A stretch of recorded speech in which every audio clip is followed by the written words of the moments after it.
मुझे मुझे लगता है कि हम बहुत ज़्यादा चीज़ें जल्दी कर देते हैं कैप्टनसी के हवाले से। जो भी एक्स वाई जेड बनता है उसको एक फेयर चांस दिया जाए और उसको ही बैक किया जाए। वो कैसे टीम बनाता है, कैसे लड़कों को लड़ाता है, उसमें शायद टाइम लग सकता है। ये कैप्टनसी वाला बहुत जल्दी चीज़ें आप हम लोग ना शुरू कर देते हैं कि एक टूर्नामेंट कोई जीतेगा तो उसको कैप्टन बना दें, दूसरा जीतेगा तो उसको बना दें। मुझे नहीं लगता ऐसी चीज़ें होनी चाहिए। तो आपको क्या लगता है परफॉर्मेंस अब आपकी टीम जीती है तो स्नैप के बारे में बता दीजिएगा। फ्यूचर में बॉलर हमारे पास पहले पहले पहला क्या क्वेश्चन था? फ्यूचर। फ्यूचर में मैच मुझे लगता है कि हम बहुत ज़्यादा चीज़ें जल्दी कर देते हैं कैप्टनसी के हवाले से। मुझे लगता है कि जो भी एक्स वाई जेड बनता है उसको एक फेयर चांस दिया जाए और उसको ही बैक किया जाए। क्योंकि जो उसका मेंटल, वो कैसे टीम बनाता है, कैसे लड़कों को लड़ाता है, उसमें शायद टाइम लग सकता है, लेकिन उसके प्रोसेस को देखना चाहिए जो भी कैप्टन हो। तो ये मुझे लगता है कि ये कैप्टनसी वाला बहुत जल्दी चीज़ें आप हम लोग ना शुरू कर देते हैं कि एक टूर्नामेंट कोई जीतेगा तो उसको कैप्टन बना दें, दूसरा जीतेगा तो उसको बना दें। मुझे नहीं लगता ऐसी चीज़ें होनी चाहिए।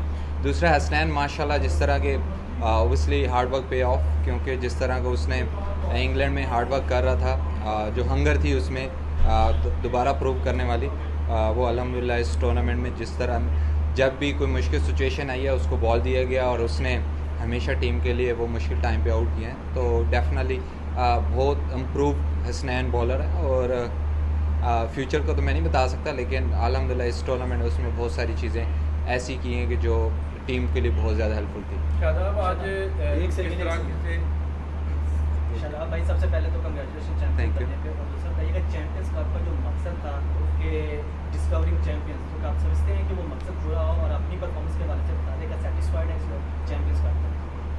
देखिए, उसके लिए तो अब ये वाला सवाल, पहला वाला सवाल तो मुझे लगता है सेलेक्टर के लिए पूछना चाहिए कि उनको कुछ, उनकी नज़र में, शायद मेरी नज़र में कुछ ऐसे प्लेयर हों जो उनको ना पसंद हों और उनकी नज़र में ऐसे प्लेयर हों जो मुझे ना पसंद हो, तो वो तो एक डिफरेंट है।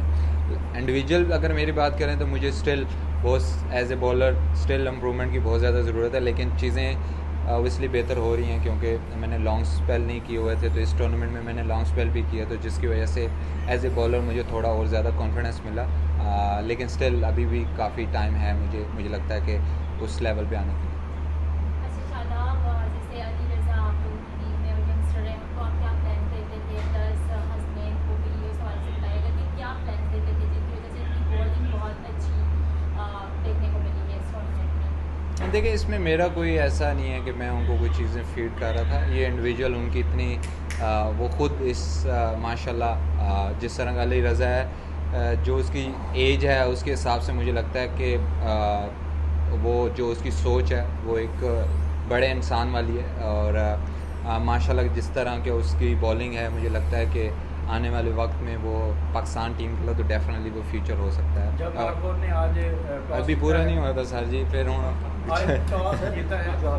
अच्छा, तो सॉरी सर, पूरा नहीं हुआ था। तो अली रज़ा का तो ये है कि उसको मुझे लगता है कि ख्याल अच्छे तरीके से रखना, क्योंकि उसकी जो बॉडी है थोड़ा वो, क्योंकि बच्चा है तो अभी जब खेलता रहेगा तो इंजरीज़ के भी चांसेस हो सकते हैं। तो मुझे लगता है कि उसका ख्याल रखना चाहिए। और हसनैन का भी ऐसा नहीं है कि मैं कोई चीज़ से फीड करता था, और इंडिविजुअल उसका इतना ज़्यादा हार्ड वर्क था जिसकी वजह से अल्लाह ताला ने उसको रिज़ल्ट दिए। इसमें मेरा कोई ऐसा नहीं है कि मैं कुछ फीड कर रहा कि जैसे आज उन्होंने वो कम आपके सामने टारगेट आया, जब टॉस जीता है तो उसके आपके जहन में कितना था कि क्या आप चेज़ करेंगे और कितना टारगेट आपके सामने एक्सपेक्टेड था? देखिए, मैं वैसे पर्सनल मेरा पूछा जाए तो मैं नहीं देखता कि कितने रन्स में हम रिस्ट्रिक्ट कर सकते हैं किसी टीम को ऑन अ डे। शायद मुझे लगता है कि कंडीशन इतनी बुरी नहीं थी जिस तरह की हमने बॉलिंग की है। मुझे लगता है कि हमने बॉलिंग बहुत अच्छी की है। मैंने पहले भी बात की थी कि एक्सपीरियंस साइड थी। अब एक्सपीरियंस साइड को एक्सपेक्टेशन भी बहुत ज़्यादा होती हैं, और प्लेयर्स को इंडिविजुअल भी ऐसा होता है, वो दोबारा प्रूव करना पड़ता है। आप जिस स्टेज पे भी खेल रहे होते हो आपको प्रूव करना पड़ता है, तो वो एक एक्स्ट्रा बर्डन होता है जब आप एक्सपीरियंस प्लेयर होते हो। तो मेरी ये कोशिश थी कि उन पे जितना ज़्यादा प्रेशर डाला जाए और उनसे गलती कराई जाए, क्योंकि जब बड़े स्टेज में आते हैं कि तो जब कोई आपको बैक टू बैक विकेट्स मिलती हैं तो फिर दोबारा से पार्टनरशिप लगाना काफ़ी मुश्किल होता है, क्योंकि प्रेशर मैचेस में। अच्छा शादाब, जब टूर्नामेंट शुरू हुआ था तो बड़ी अनएक्सपीरियंस साइड थी, पहला मैच हारे, लेकिन उसके बाद क्या ऐसा चेंज आया मेंटोर में, क्या गाइडेंस दी जिसकी वजह देखिए वो पहले मैच में मैंने एक्सपीरियंस थी, अभी इनएक्सपीरियंस टीम है हमारी वो तो ऐसा नहीं है कि अभी तक इनएक्सपीरियंस है। डेफिनेटली हम टूर्नामेंट जीते हैं और जो हमारे मेंटोर थे, जो हमारे हेड कोचेस थे, उनका मेन मकसद था डेवलपमेंट करनी है। ओबियसली टूर्नामेंट जीतना होता है, लेकिन मेन मकसद उनका यही था कि जो यंगस्टर हैं उनको मौका मिलना चाहिए, वो डेवलप करने चाहिए ताकि आने वाले वक्त में पाकिस्तान के लिए वो नुमाइंदगी करें।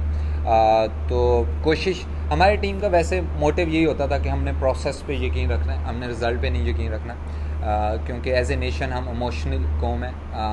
जब हमें रिज़ल्ट मिलते हैं तो हम ऊपर चले जाते हैं, जब हमें रिज़ल्ट नहीं मिलते तो हम बिल्कुल नीचे आ जाते हैं। तो हम जिग जैग होते रहते हैं इमोशनली। तो हमारी यही कोशिश थी कि जो हम चीज़ें कंट्रोल कर सकते हैं वो हमारा प्रोसेस है, वो लेवल होना चाहिए, ऐसा नहीं होना चाहिए कि जिग जैग होना चाहिए। तो छोटी मोटी चीज़ें ऐसी थी कि वो सिंपल चीज़ें रखने की कोशिश की है, रिज़ल्ट की परवाह नहीं की। कि अभी भी आज भी हमारी ये बात हुई कि हमने रिज़ल्ट का तो सोचना ही नहीं है, कि क्योंकि रिज़ल्ट तो हमारे हाथ में नहीं है। जो प्रोसेस है, हमारा एटीट्यूड है, हमारे हंगर है, वो हमारा पैशन है, उस पे हमने बिलीव करना है और उसको हमने दिखाना है ग्राउंड में, और रिज़ल्ट आता है तो अल्लाह का शुक्र है, अल्हम्दुलिल्लाह। इकबाल स्टेडियम काफ़ी अरसे से इग्नोर था और यहाँ पे पीसीबी ने ये फैसला किया।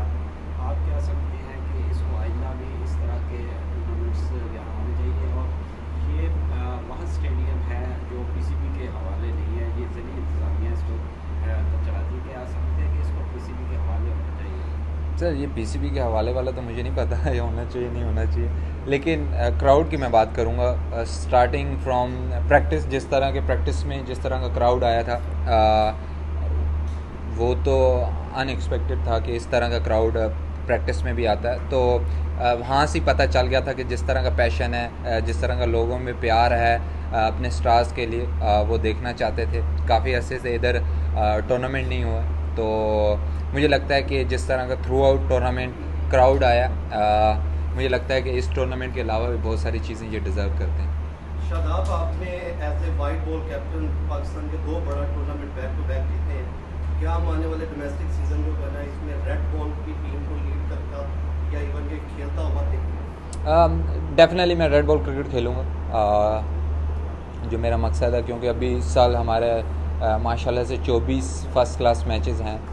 तो डेफिनेटली मैं कोशिश करूँगा कि वो जितने ज़्यादा मैं मैचेस खेल सकता हूँ वो खेलूँ। और लीड का तो मुझे नहीं पता वो मुझे बनाते हैं कि नहीं बनाते, लेकिन ऑब्वियसली खेलना है इंशाल्लाह। Thank you. Thank you.